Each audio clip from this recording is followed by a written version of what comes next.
Matthew chapter 14, verse 16. Probably I'd like us to start reading um, from verse 13. From verse 13.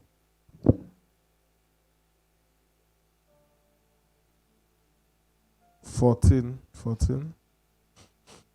And when Jesus went out, he saw a great multitude, and he was moved with compassion for them, and healed their sick. Verse 15. When it was evening, his disciples came to him, saying, "This is a deserted place, and the hour is already late. Send the multitudes away. Send the multitudes away. Send the multitudes away. Send the multitude away. Send the multitudes away,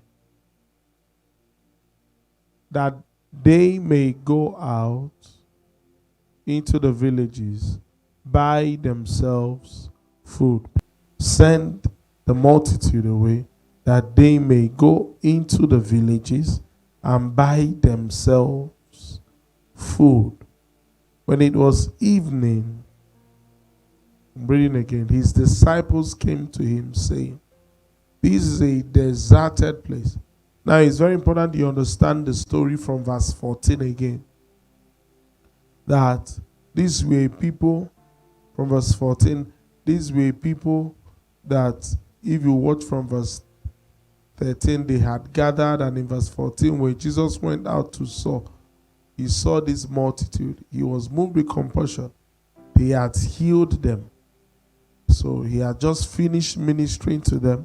These were people gathered, probably waiting for Jesus for a crusade, or for the man of God to come touch their lives for a period of probably a whole day or hours. And now, after the healing, Jesus has blessed them, impacted them, taught them. That is what brought us to the verse 15 and 16. Then the disciples in the evening, in this deserted place. So, two things. Number one, these guys were many. It's very important that you understand the complications that is with this situation. They are many. That is why the Bible called them multitude. They are not just crowd, they are multitude. Somehow in my sense, in my head, from the name multitude, I perceive they are bigger. So multitude. So look at it. Number one, they are many. Number two, they are in a deserted place. Then number three, they are hungry. Multitude in a deserted place, hungry. There are certain times in life that life comes with funny complications. And the complications come at the same time. Have you ever wondered why? Have you ever been in a situation you ask yourself, why is all these things happening to me at the same time? At least, I know that people have problems in life, but at least this problem should have given me space. This one can come January, then the other one can space it and come April, then maybe the other one. Then at least share it towards the 4 quarters of the year. First batch, second batch, third batch, so that you have the energy to pursue them. As against all of them appearing at the same time, Pastor. As against all of them appearing at the same time. So you imagine 4 quarters of the year. So you spread it. But this one, they all came once. Just like Job. He was just standing. There is news, this has happened. While he was here standing, another man running. This has happened. While he was still there, another one running. Bringing in bad news back to back. So there are situations that will come around you, and they they appear complex. So for the disciples and Jesus, this was a complex situation. Complex situation that first there was multitude, a lot of people. Now, if you start from the list of from the last one, if somebody is hungry, it's not too much of a problem if we are in a place we can find food. Sometimes when people are hungry and we're in a place we can find food, if there are many, it's even a problem. Because even though we can find food, number one, where do we find the food that is enough for all of you? Then even if we find the food that is enough for all of you, do we have enough money for everybody? So, 3 different complications at certain times. When you don't have money and you are hungry, it's also a problem. You don't have money, you don't have a place to go and eat for free. And that is why when you are hungry outside the country, you are truly hungry. In Nigeria here, people are not really, really hungry. Because we have a sense of brotherhood. You can come and call somebody and say, my brother. Why the person is not your brother? The white people will wonder why somebody calls somebody a brother when you are not related. So they will tell you Nigerians love themselves. That's why you see everybody, they call them brother, brother, my brother, man, brother. So before, when they want to feel amongst around you, they start saying, hey, brother. They feel, this is the way Nigerians, we call ourselves brother. In fact, a Nigerian will see a Ghanaian and say, brother. Hey, bro, how you doing? So when they want to introduce somebody from Umaya, we look at somebody from Enugu in outside and say, see my brother, or my brother with this. See my sister. You've not met before. So the whites feel, man, we are very close. We are so needed together. They don't know it's not like that. It's just name that we answer. Everybody is bro. Somebody can say, bro, see, listen to me. So, brother, well, it doesn't really mean closeness for us in Nigeria here. So, outside the country, when you're hungry, when you even stop somebody, say, excuse me, person is suspecting you, they can call the police for you for saying, excuse me, we don't have a business, why are you stopping me? Anyhow. So, it's very important, that all these things, I'm trying to establish that hunger itself is a problem. Can be a problem. Then when you are hungry and you don't have a place. When I was in the university, when we used to go for missions, so during December, during Xmas time, all the people that sell things close and go to the village, go to their own village. So you are in town. Even if you have money, you can't see a place to buy food. Especially in some key celebration days like that. It's just like in those days that the sit at home used to be very intense. And maybe you are a young man. You didn't remember that the next day was sit at home. No food. Deserted in your room and maybe your area. But like I say, in Nigeria, there is always a way. If you can perceive food from any corner, just move them and say, mommy. Just say, mommy. If it's a woman, say, mommy. If it's a man, say, daddy. If it's a brother, say, bro. If it's a guy, they say, my sister. The way it is for me now. If you don't give me this porridge yam.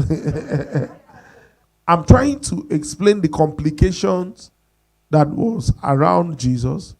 Hungry in a desert and with what? With multitude in your heart. A lot of people in your heart. A lot of people. So how do you respond when things don't work the way you planned it? When things are not working the way you have seen it. The Bible said that, verse 15, that the disciples of Jesus who had been with Jesus from the commissioning of Jesus, they had seen miracles, seen certain things happen, but yet they had not allowed those things to sink deep into them. They looked at it and said, we are in a desert place. And it is late. In fact, that is another complication. That's the fourth complication. There is a time in Onisha that if you are hungry, my dear, you have to sleep hungry. Because in those days that were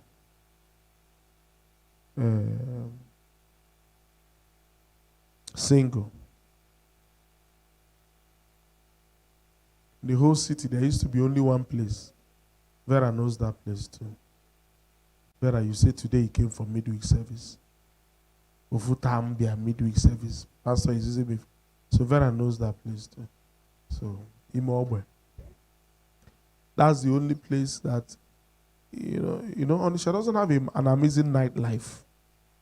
In a cosmopolitan city, if you go to a place like Lagos or certain cities, one shop, two people use it. The person that works during the day and the one that works at night. So there is the night economy. That is why you say people make money. Yes. People have the 12 hours you are sleeping. People can be making money in a cosmopolitan town.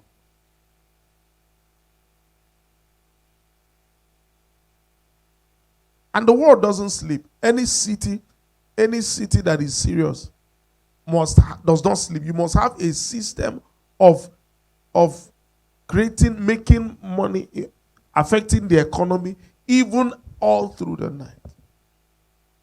You should be able to wake up anytime and want to buy things, even if it's 2 a.m., and have somewhere you can walk in and go and buy that. Is it the one that they state will tell you that they close by 10? The state will tell you, are you closing by, what is the meaning of that? There's a height of insecurity in a city for an estate to close by 10. Nothing has started by 10 in a city that is serious. 10 o'clock. 10 o'clock, people are taking their bath to come out. Like 10 o'clock, the person is still freshening up to come out. So they said it's late. So I'm trying to establish that lateness, being late is also a complication. So, but the way you respond to it is determined by the capacity you have built, by who you are, what you have imbibed in you over the time and over the years. There are certain things that when you place as an excuse, you expect the world to understand. You expect everybody to understand. You expect your mother, your father, your husband, your wife, your employee. You expect them to understand. So what is your excuse? Things are hard though. What is your excuse? Dollar is high. What is your excuse? I don't have anybody to train me. What is your excuse? My parents don't have money. If only my parents have money. What is your excuse? My sponsor has died. My sponsor abandoned me.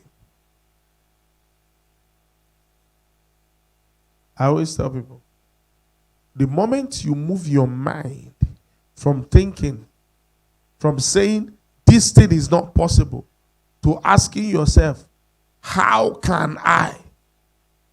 The moment you ask yourself, how can I? So for the disciples, we are looking at 4 complications. Number 1 is what? There's multitude. Number 2 is that it's late. Number 3 is a deserted place, and then they are very hungry. So hungry people in a deserted place at late at night, a lot of them, a lot of hungry people. So there are excuses in our hearts that when we give them, we expect the world to respect this excuse. We expect the world to say, "Hi, no, this is an excuse." What a wonderful reason to fail. What a wonderful reason not to make it in life. There is nobody that will blame you for not making. Nobody will blame you. You have a good reason. Konye iye megi me mmadụ onye aga survive kwan. Konye iye megi me so you are satisfied and you sit down. So we have 12 guys. 12 guys. Peter, Matthew, John, Bartholomew, all of them gathered and told them and said, "Let's go and have a meeting and find out what." All of them gathered, had a meeting. After their 12 executive official meeting, they came up with a resolution. These people are hungry, they are many. They are this late, and they said, "So let's draft these 4 reasons.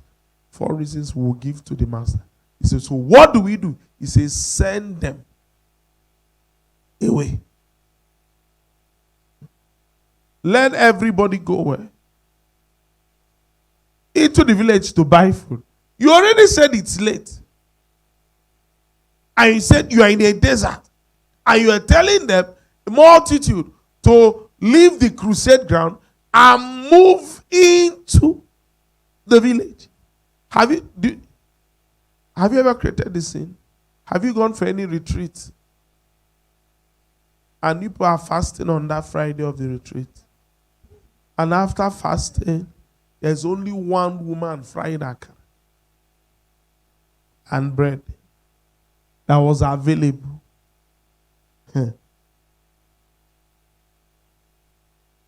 It's a multitude come against the akara. Now you are saying, now it's late.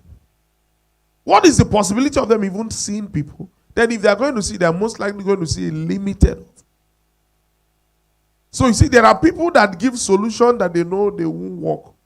But the essence of giving the solution is to exonerate themselves from responsibility.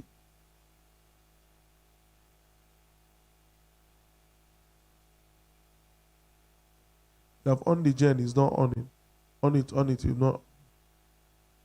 You find out that this thing now, it might be that the plug is not working. I might need to clean this plug and change the oil. So what do? Just start working up. Another person is going down to on the jet. You say, "Have you on the jet?" No problem. Go and on it. So that the person will discover for himself and now do the work. Because if you tell the person there is problem, the person could come and tell you, "Come now, let's go and do." So you just go, "Have you?" "No, I've not issue on. Just on it. Let me be on it, the AC.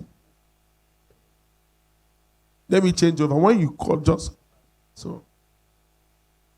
Because sincerely, the what do they call it? The results that they brought is not practically a result. It's not practically a solution.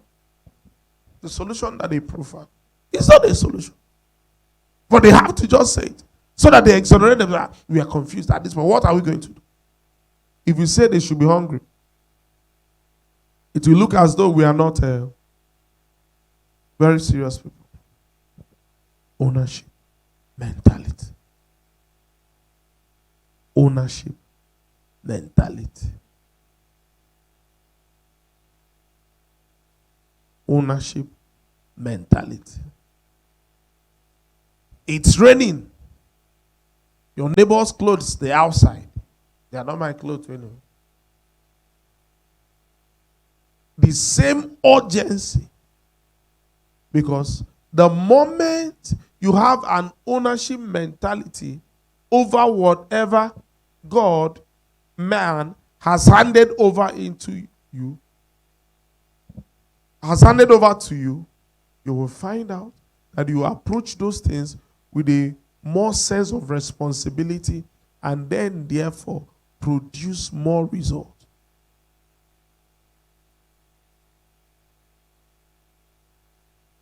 No, just send them. Now the question would have been, if the people there were to be your children, if your child was to be part of that crowd that day, and Jesus said, what are we going to do? Are you going to say, send them into the villages, let them go and find food, because it is late and we are in a desert?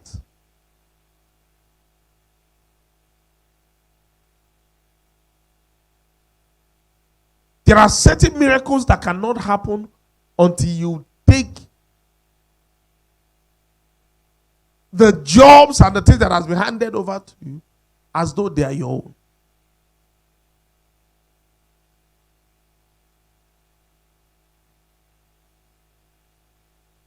Somebody gives you a car and you're driving the car. You drive it. You're driving it. And you're hearing kaka kaka kaka kaka kaka. You just start it like that. Kaka kaka kaka kaka. Carry the car like that. Kaka kaka kaka. You hear toa toa. You carry it. Say, I'm going to somewhere. Let me reach where I'm going to. Da da da da da. Toa toa. Turn back. You finish getting where you're getting. Turn back. Drive the car. Kaka kaka kaka kaka. Toa. Tuku tuku tuku tuku. With fuel red. Bah. Pack it. Collected the key. And handed over and said, my guy, thank you very much. I got my back. Thank you. When I see you some other time. Do you know? It is being civil and being a human being. And even when you borrow somebody's car, you refuel it. The person didn't know you will have problem when he was fueling his car or when he bought the car. He didn't have you in mind. So it is only normal that when you have taken this thing, that you place it. Why? Because you will love it to be treated the way you should treat it the way you will love yours to be treated.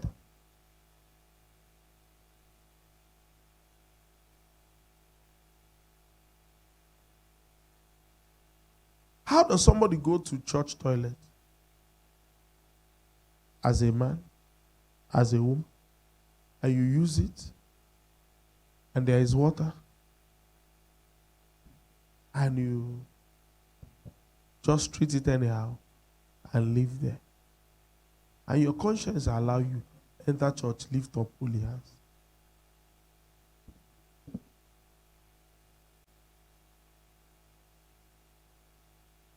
Why is it that you put up public toilets here and put even 20 of them? And there are even 20 people that came for a meeting. But if you open all the 20 of them and say you are free to have access to these 20 toilets, and you put toilet tissue on all of them, and at the same time, it is a water system and it's running tap water.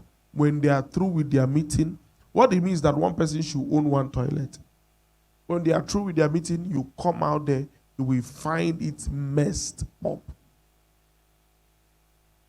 Because human has this selfishness in them that makes them come into a place and see it clean and say, wow, why? This church, these people know how to keep toilets clean, no? And now finish it and dirty it. And you're comfortable. And the person leaves.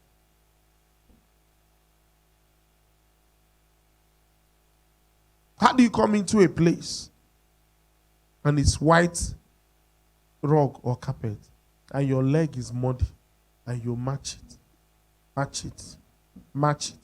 and pass across? and even get to the middle and do like this. Thank you, Jesus. Thank you, Lord. And continue.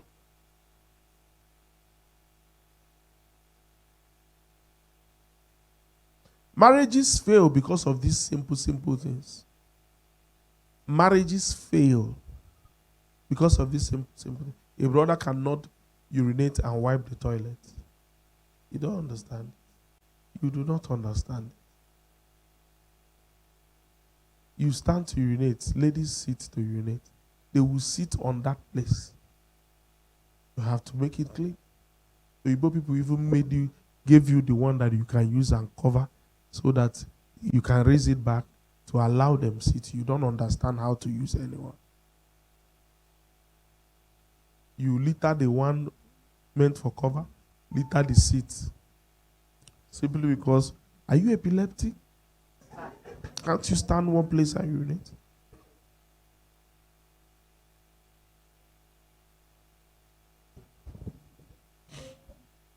Your parents didn't teach you. I'm teaching you in church. You should know. Even if you're epileptic, then take the tissue paper and clean your epilepsy.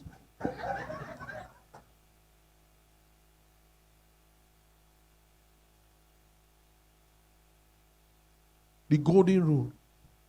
Do unto others. People become too selfish, self-centered. Why do we have people that wake up, attack? You know, there are informations that I see.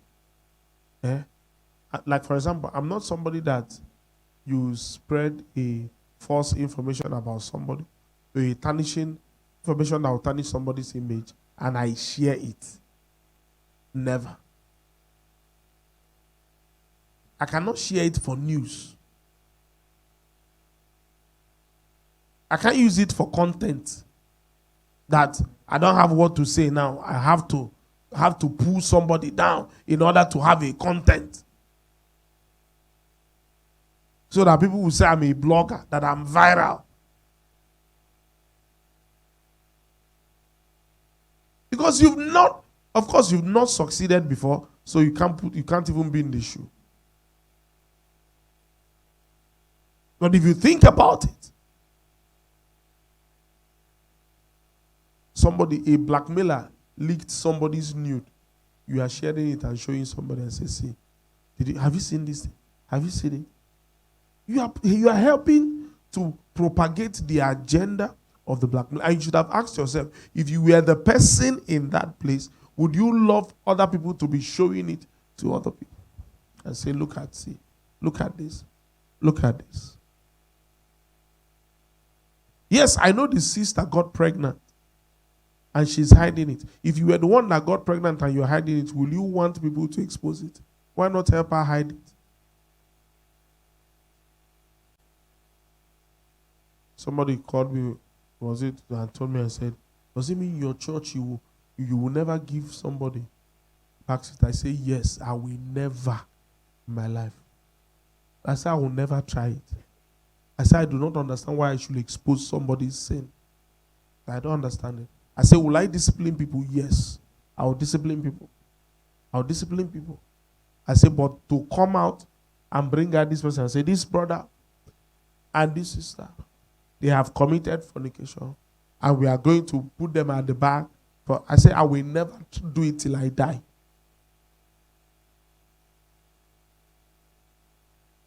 I said, I do not understand what you stand to gain around it.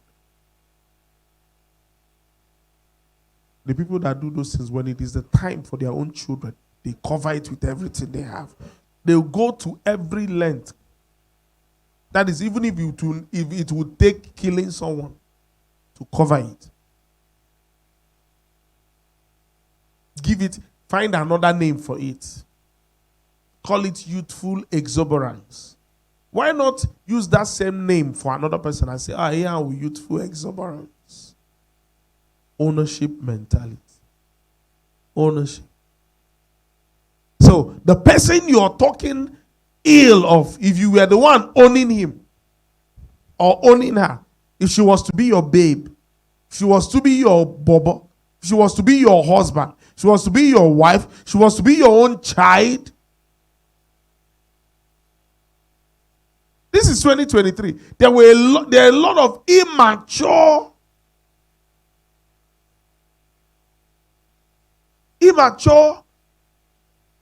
behaviors that was embedded with foolishness in our minds, in our heads, that you need to let go of. Because having a new life is about changing your ways, the way you do things. That is actually what the word repentance means. By information, changing the way you do things, therefore changing the outcome. Not doing the same thing and expecting different outcome. Jesus looked at them and said, you want us to send these guys out?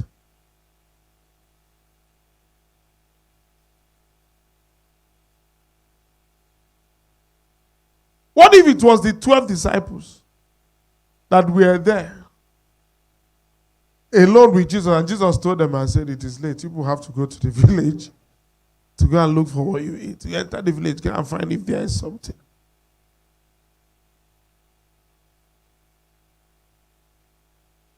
Say the Lord, why? After all these things we have done.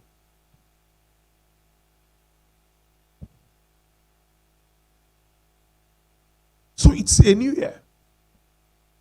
You must tell yourself,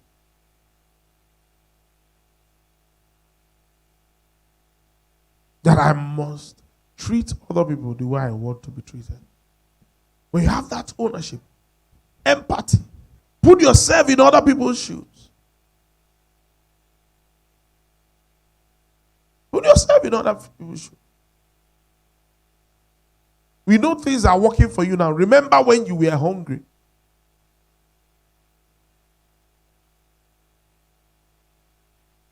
Remember what it was like in those days when you were coming to church and you didn't have what? Transport. Remember what it was like. Now that you have bought a car, somebody is going your way.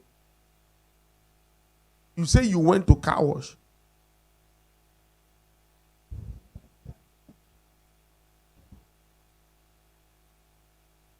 I went to car wash. From here, I'm going to somewhere. If you are going to somewhere, does it mean the place you are going to, when they come into your car, they will not ask you, do human beings enter this car? Car is meant for human beings to enter. When you enter and see the leg of human beings, it means that the car was used. People entered it.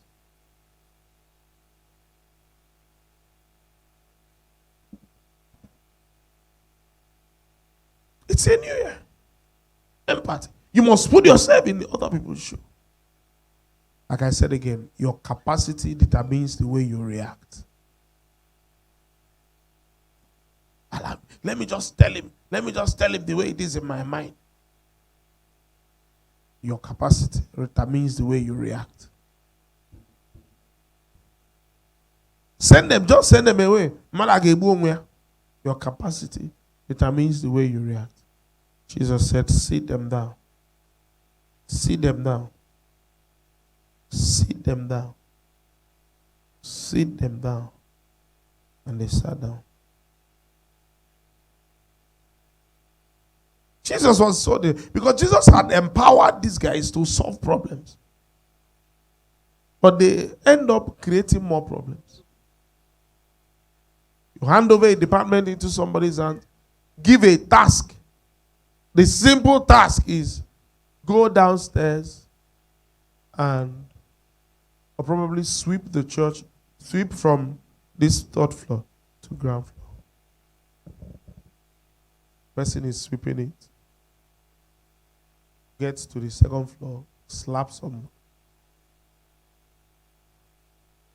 Break one of the glasses. Spoil rug. The simple task is sweep. But the person is returning with problems And you ask yourself, I would have used my hand to go and sweep this thing and rested. I would have used my hand to sweep. And some people think that the more problems they create, the more intellectual they appear. So they'll just list problems for you.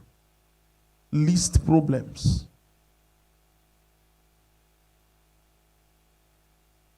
Give these people food. They are hungry. They are many. They are in a desert. And it's late. Is it not time you started reorganizing your mind to find solution in problems? Every problem has an equal opportunity for success. It has equal opportunity for an advantage. So, everybody, this goods is no longer coming. These people, are no longer working. Everybody's complaining about this thing. Why not move away from what everybody is doing? Like the 12. You see that the 12 had their own thinking, separate from what only Jesus thought about. And it was the thinking of Jesus that brought about the miracle. Dollar is high. Some people are making money. Every Nigerian wants to travel outside the country. An agent is busy in Lagos cashing out like never before. Refusing to go say, agent, you take people outside the country. Why have you not gone?